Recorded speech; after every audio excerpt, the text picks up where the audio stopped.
Sigra kang bala tumingal campo samya ngedali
Sigra kang bala tumingal kacambo samya ngedali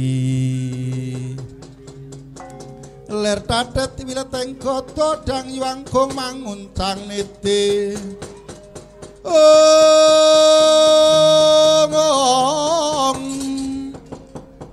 benjang sangat jimicil latinyo ngedali wus Drusra Surakala buta singa wragil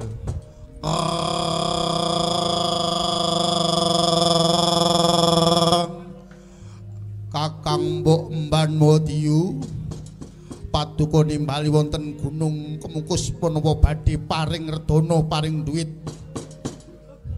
menapa paduka nimbali ingkang abdi saking Gang Doli badhe paring ganjaran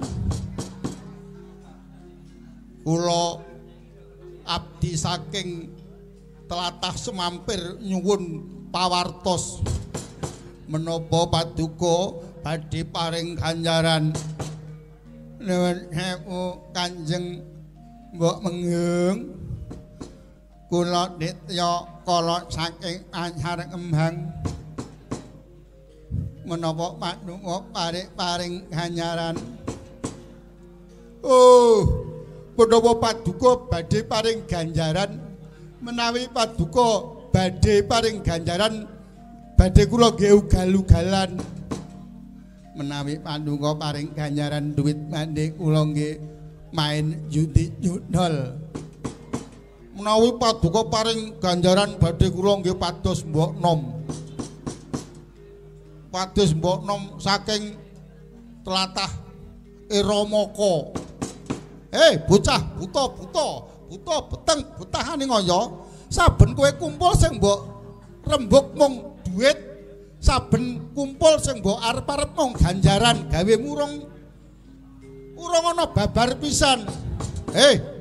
Para buta buteng betangane ngoyo. Dina iki kowe tak kumpulke bakat golek gawemu. Nggih. Matur nuwun kula nggih sampun dados pengangguran. Kula mboten gadah pedamalan, kula mboten gadah pakaryan.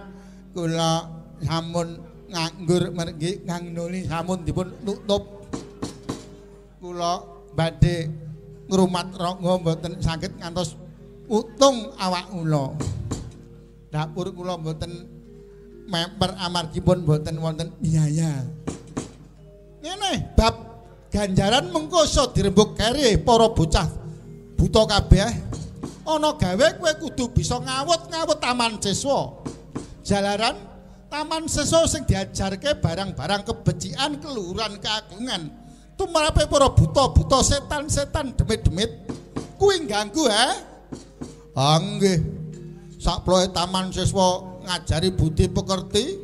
Kula riyin dados copet malah kanca kula sami kisah sedaya.